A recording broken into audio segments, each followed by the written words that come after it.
So like parents out there, okay, or other, you know, you've been to a kid's concert, all right, preschool, you know, kindergarten, first grade, second grade, third grade, you know, all the way up, and you're noticing that some of these kids, man, they have potential. They can sing on cue, or they can begin to play the instruments with some powerful abilities. Like, you're just like, what? You're like 7 years old and you're able to accomplish that already? Other times you're sitting at a concert and God forbid we actually say it out loud verbally, but we're thinking like, I don't know about that one. I don't know if that one can sing.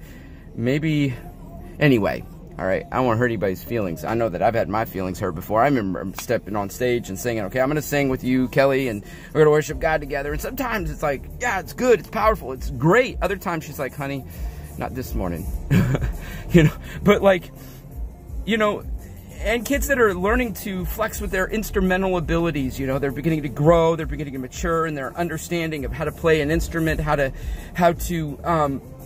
play it right. And then you move all the way up into the older ages, where kids and adults are beginning to understand the power of instruments and how to connect them together and make beautiful sound. Now, if you ever go to a musical concert where there's instruments, you will notice that at the beginning of stages, when people are warming up, there's all these different noises and tones, and they're all disjointed. Like, they don't make sense together. I mean, like, the oboe and the flute are playing entirely different tones and at different rhythms. But when the conductor gets up and begins to prepare the environment for them to be together, all of a sudden those noises stop, and with the raise of his hands or her hands, things begin to come together in such a beautiful, perfect harmony.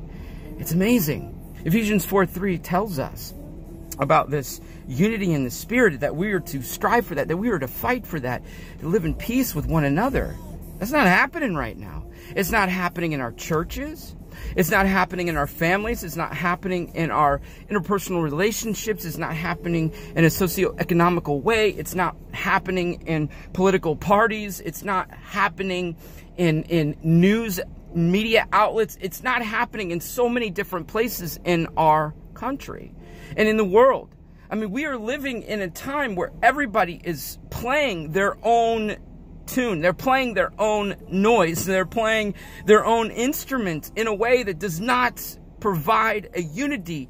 Every one of those instruments are different, okay? Every one of the voices that sing, they have their own specific inflections, their own specific projections, their own tones. I mean, even to the physical, individual song, people who sing on different length, you know, like in different ways. Well, what am I trying to say? Okay, I'm saying that all of us, again, like I said yesterday, all of us are different. All of us have our own specific ways of singing. We all have our own specific ways of playing an instrument. But there is something that has to happen when God comes up, when Jesus arrives on the scene and he raises his hands to begin to be the conductor, to help us to play something harmonious and something beautiful. All the instruments can come together and create something that sends chills up your back, that gives you goosebumps, that makes you cry, because you realize the beauty of music. You realize how it works together. You realize just how incredible and amazing and powerful it is.